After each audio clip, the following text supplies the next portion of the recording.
Federal lançou quatro eixos temáticos de combate ao crime no Brasil. Eu recebi aqui o secretário de Segurança Pública Nacional, que eu verdadeiramente eu admiro, que é o Chico Lucas, tá?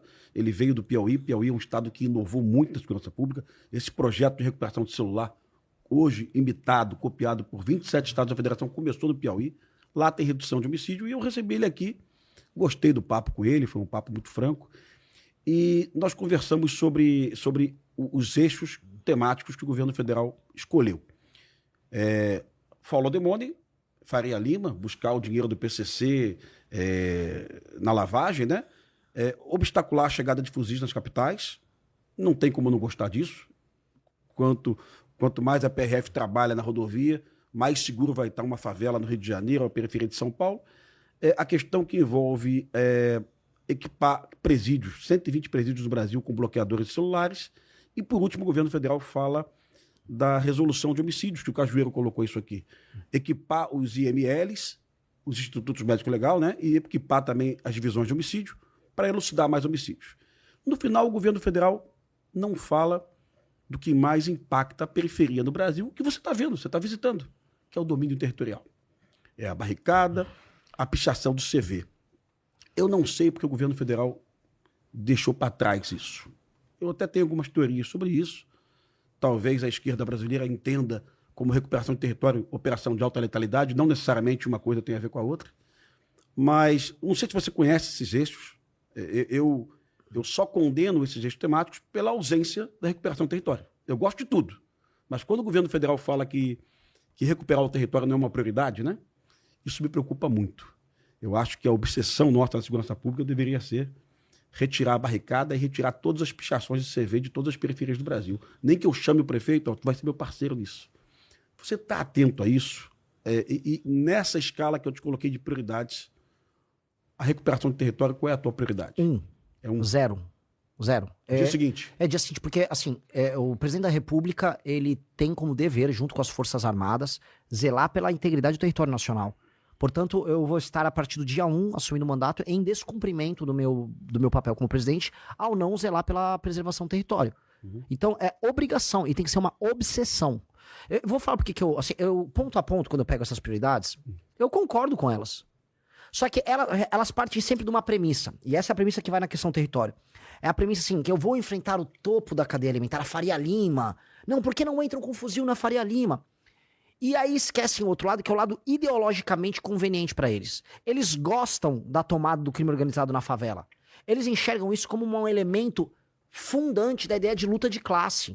Há muito tempo se discute isso. Foi discutido agora por parte do PSOL trazer o Oruan como candidato, porque eles falaram, olha como o Oruan tá sublevando as massas na favela. Pô, o Oruan é do Comando Vermelho. O MC posou do Comando Vermelho. Então, eles acreditam nisso. É uma crença verdadeira. E em muitos estados, eu vou tomar processo de condenação de novo, em muitos estados a relação é total. Então assim, vou falar aqui, o Eumano lá no Ceará, eu vou tomar outra condenação do Ceará, o Eumano no Ceará, ele é conivente, para dizer o mínimo, com a tomada territorial, e depois os candidatos dele fazem campanha nessas regiões. O prefeito lá de Santa Quitéria, que era ligado ao Comando Vermelho, é aliado dele, era aliado, que depois foi afastado, mas era aliado dele. O Lula veio aqui e eu vou profetizar, provavelmente o Lula vai fazer campanha em favelas controladas pelo Comando Vermelho. Aí depois eles falam, não, porque a gente tá fazendo uma operação utilizando muita inteligência. Eles adoram usar o termo inteligência. Muita inteligência pra pegar com o COAF, pra pegar o PCC e tal. Tô junto, vamos fazer isso. Agora, você não vai conseguir desmontar a operação do PCC só com isso. Você vai ter que retomar o controle do Porto de Santos e retomar o controle territorial da Baixada Santista. Baixada Santista, pra quem tá nos ouvindo, é igual aqui no Rio. É o tipo de ocupação similar, montanhosa, favela, montanha, fuzil. Mata Atlântica, né? Exato, é igualzinho.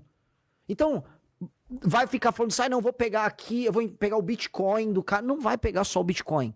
Assim como vai precisar ir lá na fronteira com Bolívia e com Paraguai, resolver a entrada não só do fuzil, mas da droga. Porque ali, por exemplo, que o PCC, ele é brabo, né? Essas brigas pra pegar o controle nas rotas de fronteira, ele é brabo. Então, vai ter que fazer isso. Só que eles convenientemente não entram nesses assuntos. Assim como eles convenientemente não entram na questão da cultura do tráfico na favela, da cultura de pobreza da favela e da transformação da favela numa espécie de uma fortaleza ideológica do inimigo. Então eu só acho conveniente ele falar isso. Porque eu concordo pontualmente nisso e vamos aplicar. Vambora. Mas ocupação territorial e a libertação daquelas pessoas, daquela subcultura horrorosa, vai ter que ser feito também. Perfeito. Cajueiro, pergunta? Tem sim, inclusive eu quase interrompi porque eu estava gostando do que foi falado, né? Curte Oruan, Cajueiro? Curte Oruan? Você curte Oruan? Quer ouvir um Oruanzinho? Não, de jeito nenhum, em nada. Porque ele serviu, esse cara comandou a UPP mais difícil do Brasil, que é o UPP do Complexo Alemão. Comandou por quanto tempo, Cajueiro? Foi um ano. Cabe até comentar que a maioria da população que mora nas favelas não gosta nem de baile funk, só que não podem declarar isso, mas é o fato. A pergunta, né? Vários dados apontam que nós só enxergamos a ponta do iceberg do narcotráfico, do narconegócio, do narcoterror, da narcocultura. É o que a gente vê. 90% disso está sustentado por uma base profunda de narcoterror, poder institucional e narcocultura, que envolve lavagem de dinheiro, infiltração política, né, infiltração no judiciário e apoio da mídia. A isso a gente associa o que nós chamamos de sofisma de Sherwood. Sherwood é aquela local, né, uma floresta, né, na Inglaterra em que vivia Robin Hood, Lady Marian, Fred Tuck, João Pequeno. Era um negócio ideal, né? Um idealismo, quase um paraíso, com honra, lealdade, justiça, dignidade. E aí criam aberrações como a DPF 635, né, que trata de N dificuldades para a polícia poder entrar, tendo trechos, o termo talvez não seja esse, também, talvez o Chau possa complementar o Pimentel, mas só pode atuar em situações extremas, né, diferenciadas, o que acontece lá todo dia. Emergenciais, esse é o termo exato. Emergenciais. Situações emergenciais. Eu adoro esse cacoete brasileiro, essa jabuticaba da gente criar eufemismos. Eufemismo. Né? Sem Sem excepcionalidade. O que é emergencial. Excepcionalidade, mas ninguém diz o que é isso. Né? Ninguém diz o que é. Aí, finalmente, né? Essa situação toda, nós presenciamos, vimos lá, violação de mulheres, né? E violação de residências, obrigação do cidadão que mora dentro da comunidade, numa favela, de guardar arma, guardar drogas, guardar equipamento, desrespeito completo, punições como tiro no pé, tiro na mão, queimar cabelo, espancamento, chegando a execuções via micro-ondas, né, que é um tema, para quem não sabe, que é uma série de pneus com gasolina e o alvo, a vítima, jogada ali dentro. Como é que o senhor pretende combater isso e acabar de vez com essa ideia de que a polícia entra nesses locais emergencialmente, enquanto nas nossas residências passa a patrulha todo dia em frente da nossa casa? Aberrações como a que eu citei, da DPF 635, fazem com que o cidadão que mora dentro desses locais praticamente perca o direito à polícia. Ou seja, está se criando ali um local de caldo de cultura para o crime. Então, como é que o senhor pretende combater isso e esclarecer esse sofisma, né? Essa hipocrisia de que é o paraíso e as polícias militar, civil, federal, eventualmente, entram lá para perturbar aquela paz, parece até uma Shangri-La ou coisas do gênero, né? Diga que você foi visitar Tavares Bastos do BOP, viu, cara? Todo mundo viu na tua página. Sim. Então você viu um exemplo ali de uma comunidade que não é refém nem da milícia, nem do Comando Vermelho. Exato. Tu gostou Eu vi, ali? maravilhoso. E mostra o seguinte, gel, ali né? o que só precisa agora é regularização fundiária e desenvolvimento econômico. As coisas vão sair, um pouco de urbanismo ali. Sim. Mas a autoridade policial, ela gera um lugar pacífico. Quem não viu, veja no Instagram do pré-candidato, ele visitando o BOP com o Coronel Busnello, ele vai na laje do BOP, né? Embaixo uma comunidade chamada Tavares Bastos, uma comunidade que não tem nenhum homicídio Exato. há 27 anos, né? É mais seguro do que Dinamarca, do que Zurich, do que o que for, né? E para mostrar, que a maior parte dos moradores não querem cometer crime, e dois, quando você tem a autoridade policial e estabelece o controle sobre o território, acaba o crime. Nossa! E eles gostam do BOP? Amam. Não é assim, amam. Eu andei lá, a mulher da venda ficou toda feliz quando chegou o cara do BOP. Você aqui, dando lanchinho para as pessoas. Que levar todos os pré-candidatos lá, sabia? É uma aula É uma aula porque muita gente tem a ideia, por exemplo, que a favela é um lugar tomado por pessoas ruins. E na verdade não é. A favela, a maior parte das pessoas são altamente virtuosas. A elite brasileira, sem precisar, ela entra em escândalos de corrupção para ficar mais rica o tempo todo. Uma pessoa que mora na favela, veja, ela tá numa situação muito complicada. Optar por não ser um criminoso é um ato de coragem verdadeira. E a maior parte das pessoas optam por isso. Então essas pessoas precisam urgentemente ser resgatadas e inseridas economicamente. E por isso que o processo de desfavelização, eu tento falar isso o tempo todo, para mim é a solução. Porque desfavorizar não é só arrumar o bairro. É criar o caldo cultural, é eliminar a narcocultura, é você criar, vamos dizer, os bons hábitos, o hábito da pessoa não tacar o lixo na frente da casa dela. Porque tem elementos em que a pessoa, ela foi tão despida de hábitos bons, porque ela foi tratada como animal a vida inteira, que ela não sabe. Eu visitei favelas no Pará, a pessoa pegava o lixo dela e tacava na frente da própria casa. Então as pessoas erram. E eu não vou mentir para as pessoas, falando, não, você vai ser multado e bem multado e eventualmente preso se fizer isso. Agora, eu vou fazer a rua aqui, vai ter coleta de lixo, aqui tá a cesta de lixo e vai colocar coisa na cesta de lixo, tá? Mas voltando pro elemento da guerra.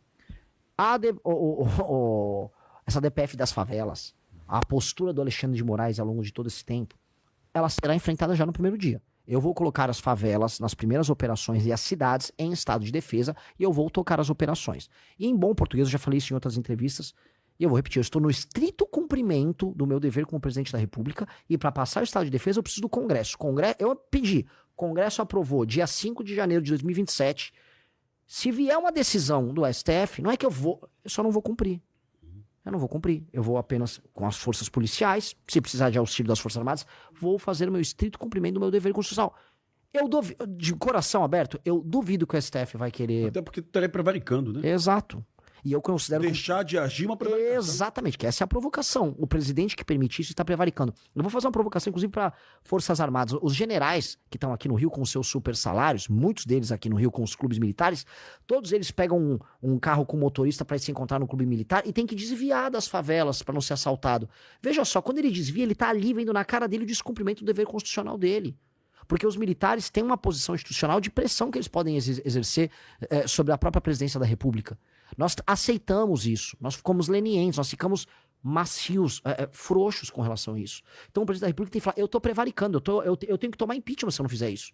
Então, decisão judicial que venha para obstar o cumprimento do papel do presidente, ela será ignorada.